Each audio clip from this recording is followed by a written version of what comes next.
नमस्कार दोस्तों, आज की इस वीडियो में हम आपको एमपी टेट की जो ईवीएस का सेक्शन है उसके लिए कुछ इम्पोर्टेंट यहाँ पर क्वेश्चन लेने वाले हैं। इसमें से हम कम से कम 50 से 60 क्वेश्चनों पर डिस्कशन करेंगे। ये आपके लिए बहुत ज़्यादा इम्पोर्टेंट होने वाले हैं। ठीक है, तो सबसे पहला हमारा क्वेश्चन आता है कि निम्नलिखित में से कौन अंतर्राष्ट्रीय ख्याति प्राप्त वेट लिफ्टर है। यानी कि यहाँ पर वेट लिफ्टर पूछा गया है।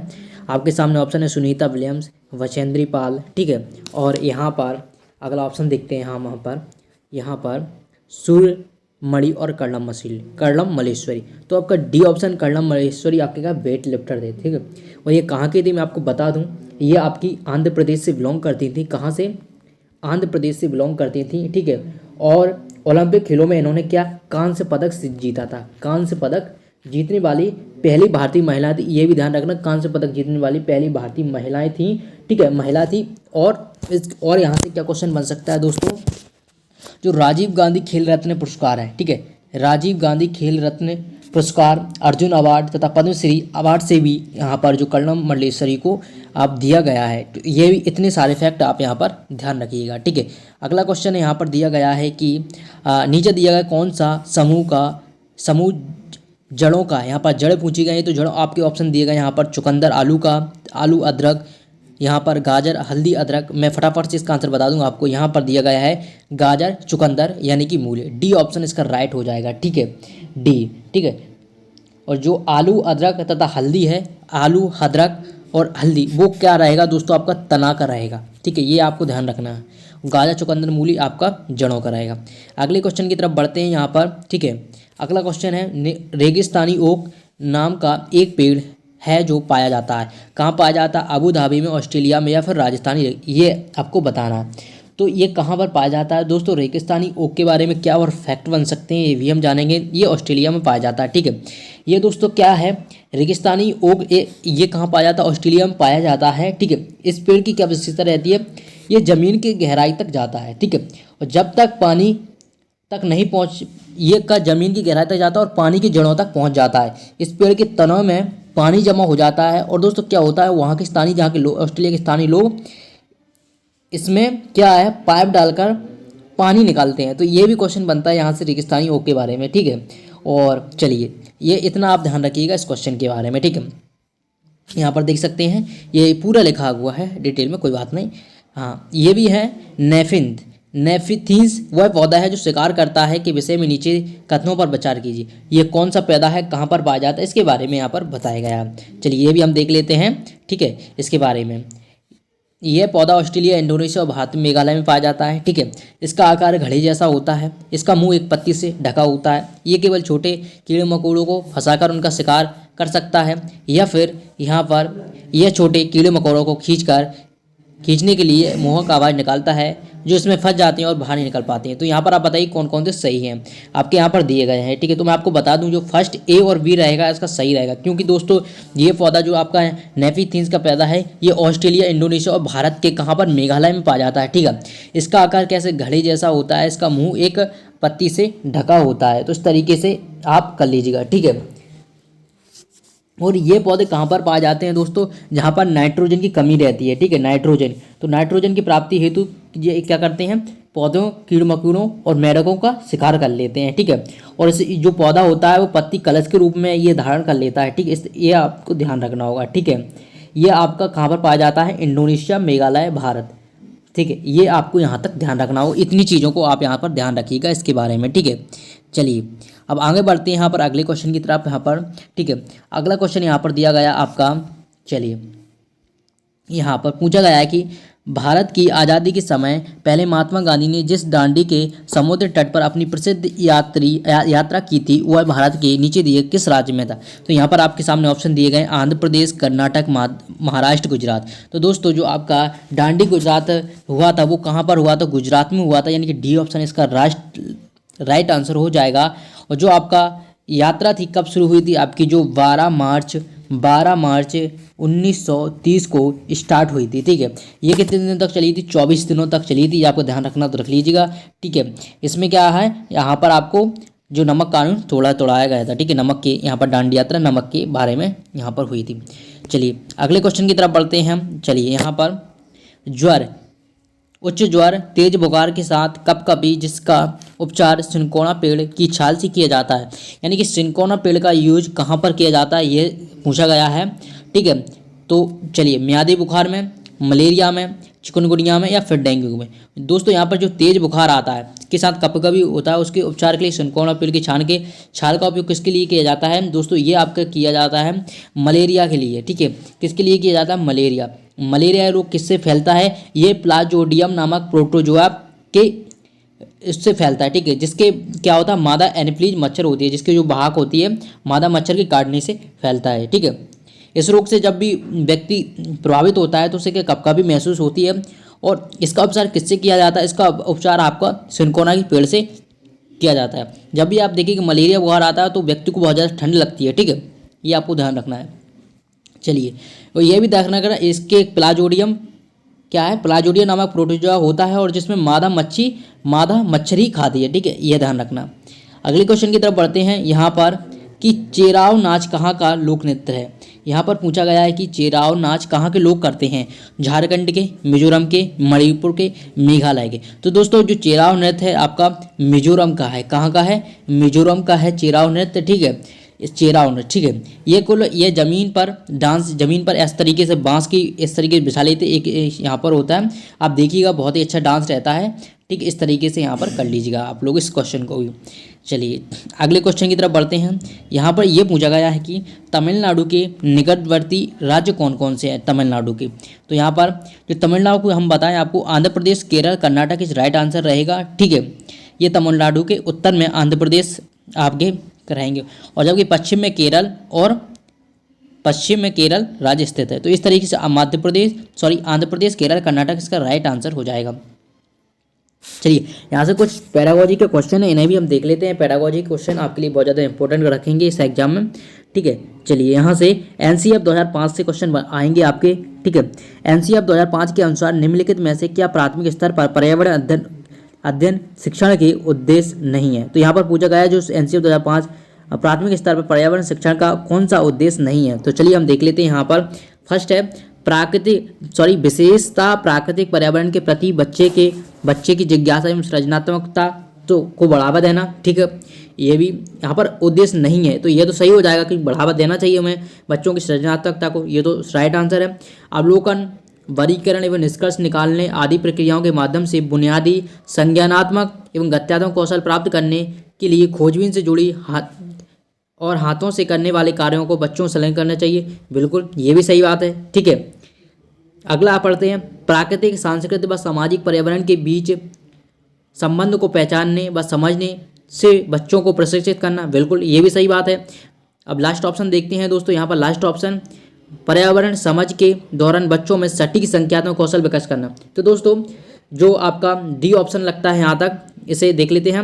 ये गलत आंसर हो जाएगा, यानी कि ये गलत बोलता है, ये उद्देश्य नहीं है पर्यावरण का। ठीक है, एनसीएफ 2005 क्या बोलता है? प्राथमिक स्तर पर पर्यावरण अध्ययन शिक्षण के उद्देश्यों में पर्यावरण समझ के द्वारा बच्चों में सटीक संख्यात्मक कौशलों का विकास करना शामिल नहीं किया गया है। ठीक है, इस तरीके से आप देख लीजिएगा इस क्वेश्चन को भी।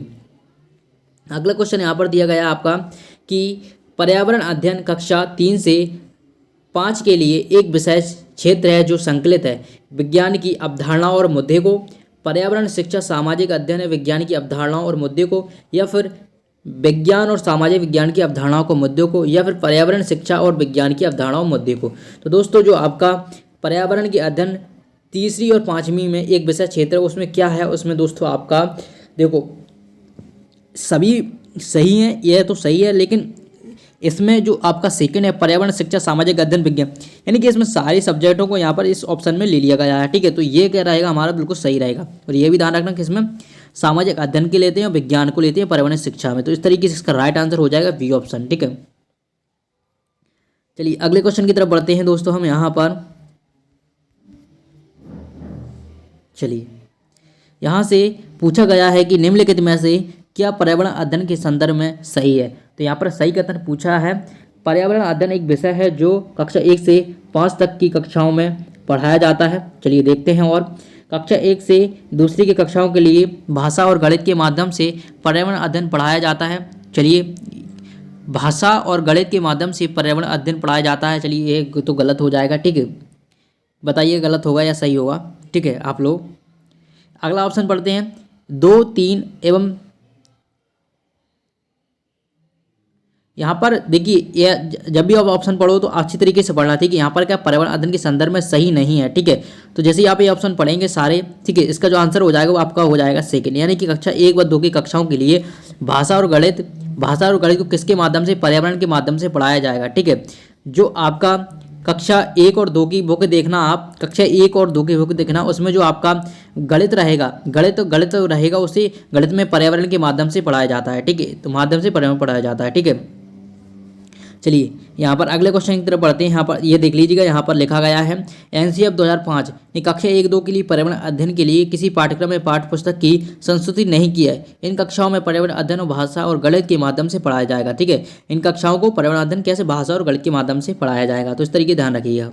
अगला क्वेश्चन है बच्चों को पर्यावरण अध्ययन को सीखने के लिए खोजने के द्वारा पर्याप्त समय दिया जाता है, ये इंगित करता है पर्यावरण अध्ययन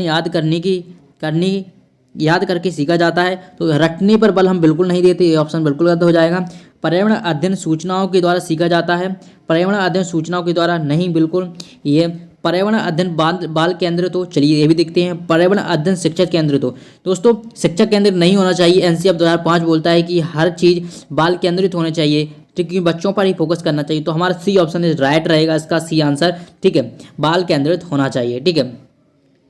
चलिए अगले क्वेश्चन की तरफ बढ़ते हैं। यहाँ पर दिया गया है यहाँ पर आपका कि निम्नलिखित में से कौन सा पर्यावरण अध्ययन पाठ्यक्रम के सुझावित प्रकरणों का उपकरण है।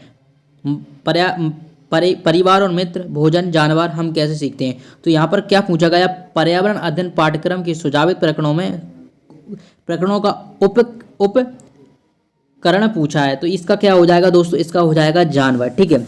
पर्यावरण अध्ययन के पाठ्यक्रम में 6 उप विषयों को यहाँ पर दिया गया है। जैसे आपके 6 विषय मैं आपको बता दूं यहाँ पर, ठीक है। 6 विषय आपके हैं, पौधे, पशु को परिवार और मित्र उप विषय में अंतर्गत लिया गया है, ठीक है। इसमें आपका इस तरीके से राइट आंसर हो जाएगा आपका जानवर, इज राइट आंसर। चलिए अगले क्वेश्चन की तरफ बढ़ते हैं। यहाँ पर चलिए, निम्नलिखित में से क्या पर्यावरण अध्ययन के शिक्षक के लिए वांछनीय गतिविधि है। मतलब कि शिक्षक के लिए कौन सी वांछनीय गतिविधि है। विभिन्न कक्षाओं के बहुसांस्कृतिक क्षेत्रों को संबोधित करना, या फिर पर्यावरण अध्ययन की अवधारणाओं से संबंधित महत्वपूर्ण सूचनाओं के लिए प्रेरित करना, या फिर पर्यावरण अध्ययन के 6 प्रकरण का रेखीय आयोजन करना, या फिर केवल पाठ्य पुस्तक पर आश्रित होना। तो इसका आंसर क्या होगा दोस्तों, इसका आंसर हो जाएगा आपका, चलिए यहाँ पर इसका आंसर हो जाएगा आपका फर्स्ट, यहाँ पर ऑप्शन रहेगा विभिन्न कक्षाओं के बहुसांस्कृतिक क्षेत्रों को संबोधित करना। चलिए अगले क्वेश्चन की तरफ बढ़ते हैं हम। यहाँ पर आपका 77वां क्वेश्चन आया है यहाँ पर, चलिए यहाँ पर देखते हैं। निम्नलिखित में से क्या पर्यावरण अध्ययन के बच्चों के द्वारा ज्ञान की रचना में महत्वपूर्ण है। ज्ञान की रचना में क्या महत्वपूर्ण, बच्चों का सक्रिय भाग लेना, बिल्कुल सक्रिय भाग लेना तो बच्चों के लिए बहुत ज़्यादा इंपॉर्टेंट है, ये ऑप्शन तो आपका सही हो जाएगा। बच्चों के समुदाय के सदस्य, अगर समुदाय को सदस्य बनाएंगे और बच्चे सक्रिय रहेंगे तो ये भी ऑप्शन सही होगा। पर्यावरण अध्ययन की पाठ्य पुस्तक है, तो पर्यावरण की अध्ययन की पाठ्य पुस्तक, इसी बार लास्ट देखते हैं। पर्यावरण अध्ययन की पाठ्य पुस्तकों में दी गई व्याख्या और परिभाषा, तो व्याख्या और परिभाषा हम नहीं चाहते, हम क्या चाहेंगे, पर्यावरण अध्ययन की पुस्तक है, ठीक है। डी वाला ऑप्शन गलत हो जाएगा, यानी कि ए बी सी यानी कि फर्स्ट ऑप्शन आपका राइट हो जाएगा, ठीक है। चलिए अगले क्वेश्चन की तरफ बढ़ते हैं। यहाँ पर बच्चों की सक्रिय भागीदारी चाहिए, बच्चों का सामुदायिक सदस्य चाहिए, और पर्यावरण अध्ययन की पाठ्य पुस्तकें होना जरूरी है। अगले क्वेश्चन की तरफ बढ़ते हैं। यहाँ पर चलिए, ये भी इस तरीके से पूछा गया है, ठीक है। बच्चों को पर्यावरण अध्ययन सीखने में प्रभावशाली तरीके से जोड़ा जा सकता है। कैसे जोड़ा सकता है, वृत्तांत द्वारा, कहानियों द्वारा, या फिर शिक्षक के द्वारा अवधारणाओं को प्रभावशाली व्याख्या द्वारा, या फिर शिक्षक के द्वारा अवधारणाओं को प्रावधान, प्रदर्शन और व्याख्या द्वारा समझाया जा सकता है। तो दोस्तों ये बताइएगा इसका आंसर क्या होगा। दोस्तों इसका आंसर मैं आपको बताऊं, जो आपकी व्याख्या विधि है, व्याख्या विधि उच्च स्तर के लिए प्रयोग की जाती है, ना कि प्राइमरी स्कूल के लिए यूज की जाती है। तो इसका आंसर मैं आपको बता दूं बी ऑप्शन हो जाएगा, यानी कि केवल ए और बी इसका राइट आंसर होगा। यानी कि वृत्तांत द्वारा और कहानियों द्वारा आप प्रभावशाली इस तरीके से सिखा सकते हैं बच्चों को, ठीक है। ये दोनों विधियाँ उच्च स्तर के लिए, ना कि यहाँ प्राइमरी लेवल के लिए हैं, ठीक है। चलिए अगले क्वेश्चन की तरफ बढ़ते हैं। यहाँ पर अगला क्वेश्चन दिया गया आपका, पर्यावरण अध्ययन के शिक्षक के द्वारा बच्चों को जानवर जानवरों का अवलोकन और उनका चित्र बनाने को प्रेरित करने का उद्देश्य क्या दिया गया है? बच्चों में सृजनात्मकता विकास करना, बिल्कुल सही है। ठीक है, बच्चों का सृजनात्मक विकास तो करना है। जी चलिए, अगला है बच्चों में अवलोकन और रचना कौशल का विकास करना। बच्चों में अवलोकन, चलिए और देखते हैं, बच्चों में सौंदर्यात्मक संवेदना का विकास करना। ठीक है, तो ये आपको ये दिए गए हैं 3 ऑप्शन, इसमें कौन सा सही होगा ये बताना है। तो दोस्तों यहाँ पर मैं आपको बताऊँ, ये तीनों ऑप्शन इस राइट हैं इसके, यानी कि आपका थर्ड डी वाला इस राइट आंसर हो जाएगा।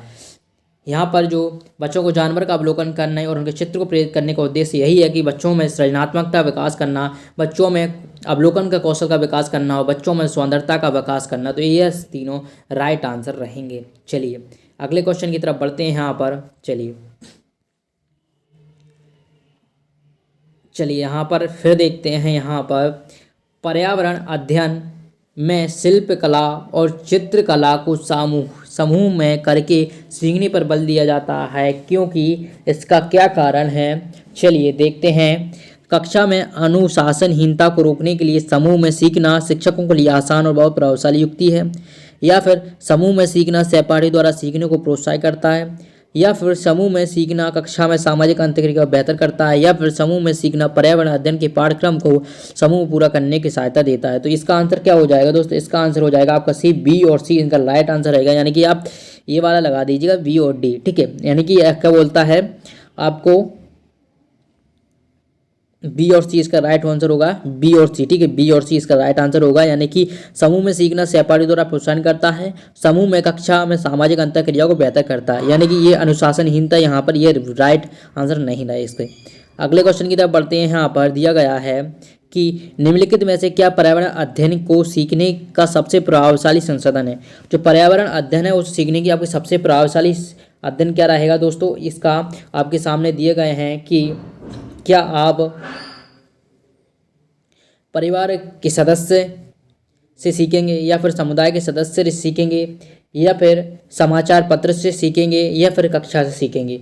दोस्तों इसका राइट आंसर होगा आपका, यानी कि जो आप परिवार के सदस्य भी सीखते हैं पर्यावरण अध्ययन को सीखने की, समुदाय के सदस्य भी सीखेंगे। ठीक है, समुदाय के सदस्यों से भी सीखेंगे और समाचार पत्रों से भी सीखेंगे, यानी कि आपका यहाँ पर हाँ ये देना है आपको यहाँ पर, यानी कि ए और बी सी, यानी कि आपका ये राइट आंसर होगा सी ऑप्शन। ठीक है, चलिए अगले क्वेश्चन की तरफ बढ़ते हैं। यहाँ पर निम्नलिखित में से कौन सा सिद्धांत का पर्यावरण अध्ययन में अनुसरण करता है? वैश्विक व स्थानीय, अमूर्त से मूर्त मूर्त, अज्ञात से ज्ञात, या फिर ज्ञात से अज्ञात?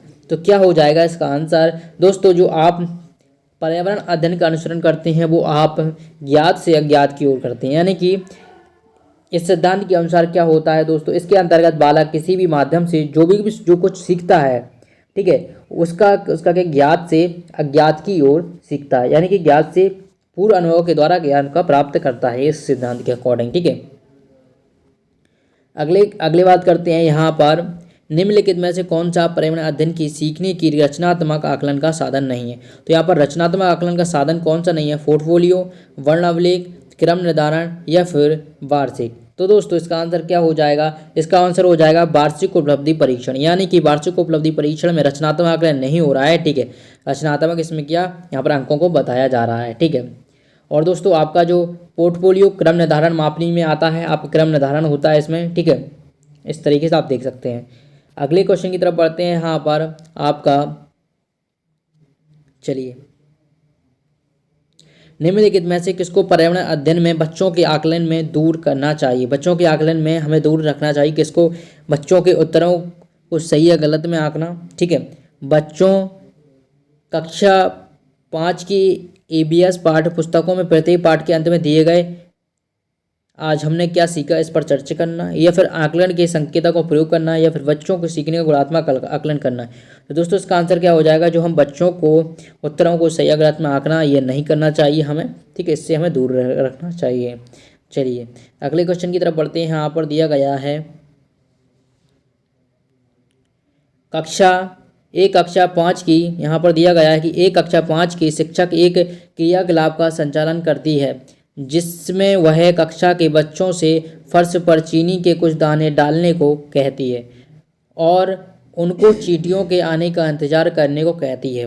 बच्चों के इस क्रियाकलाप से अर्थपूर्ण सीखने को क्या मिल सकता है? यदि शिक्षक बच्चों को क्रियाकलाप का अवलोकन करने के प्रेरित करता है, या फिर बच्चों को अपने अनुभव साझा करने को प्रेरित करता है, या फिर बच्चों को क्रियाकलाप का अवलोकन अनुभव साझा इस पर चर्चा प्रेरित करता है। तो इसका आंसर राइट आंसर क्या होगा दोस्तों? इसका राइट आंसर यही होगा आपका, बच्चों को क्रियाकलाप का अवलोकन अनुभव साझा और इस प्रकार चर्चा को प्रेरित करना। तो इसका आंसर राइट आंसर होगा। चलिए अगले क्वेश्चन की तरफ बढ़ते हैं। यहाँ पर नीचे दिए कुछ सूची दी गई है, इसका मतलब क्या है? कछुआ, घड़ियाल, कौवा, बतख, मछली। इस सूची में से निम्न में से कौन सा दूसरों से भिन्न है? यहाँ पर आप भिन्न ढूंढना है। तो कछुआ, घड़ियाल, बतख, मछली, ये क्या हो जाएंगे? ठीक है, इस सूची में क्या पूछा गया है? निम्न में से कौन दूसरों से भिन्न है? तो आप देखिए, आप यहाँ पर जो आपका कौवा है इन सभी से भिन्न हो जाएगा, क्योंकि ये सभी पानी में रहने वाले घड़ियाल, कछुआ, घड़ियाल, बतख, मछली ये पानी में रहते हैं, कौवा ऊपर उड़ता है। ठीक है, इस तरीके से आप देख सकते हैं। ये सभी जलचर हैं, ये थलचर है। ठीक है, चलिए इस तरीके से देख सकते हैं। देखिए यहाँ पर ये जीवन में रहकर यापन करते हैं, और कभी कौवा है वो जीवन यापन नहीं कर सकता पानी में। तो इस तरीके से आप देख लीजिएगा। चलिए यहाँ पर कुछ यहाँ पर मिलान करना है। हांगकांग दिया गया है, हांगकांग, और भी यहाँ पर केरल। तो यहाँ पर मिलान करना है। हांगकांग का क्या है, केरल का क्या है, कश्मीर का क्या है, गोवा में। तो आपको पता है गोवा में नारियल के तेल से बने समुद्र की मछली यहाँ पर तली जाती है, यानी कि फर्स्ट का ये तो सभी को ही पता होगा। ठीक है, इसका आंसर क्या हो जाएगा? यहाँ पर इसका वी ऑप्शन होगा, यानी कि फर्स्ट का वी हो जाएगा आपका जो है हांगकांग। हांगकांग में क्या होता है? पकाया हुआ सांप खाया जाता है। ठीक है, केरल में क्या होगा? केरल में आपका क्या होगा? केरल में होगा किसी भी करी के साथ टैप को, उबला हुआ टैप को या खाया जाता है केरल में। जो फर्स्ट ऑप्शन था आपका वही है, यानी कि ये वाला फर्स्ट का, किसी भी करी के साथ उबला हुआ टैप को या खाया जाता है। कश्मीर में क्या होता है?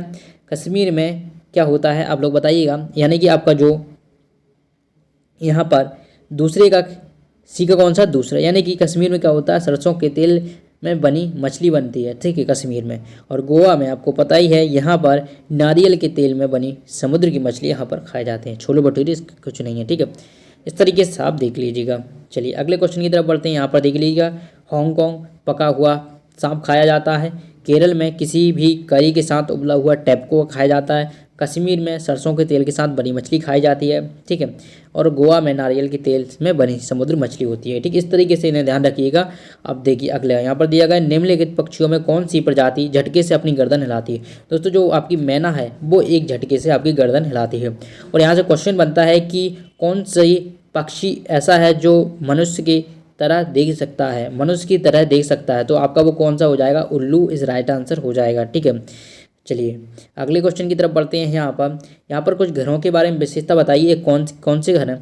राजस्थान के गांव के लोग मिट्टी के घरों जिनकी छत कटीले झाड़ियों में रहते हैं। मनाली हिमाचल प्रदेश के घर बांसों के खम्भों पर बनाए जाते हैं। लेह लद्दाख के 2 मंजिल घर बनाए जाते हैं। ठीक है, ये कथन क्या है? यहाँ पर देखिएगा, इसका आंसर हो जाएगा आपका सी वाला, यानी कि ए और सी।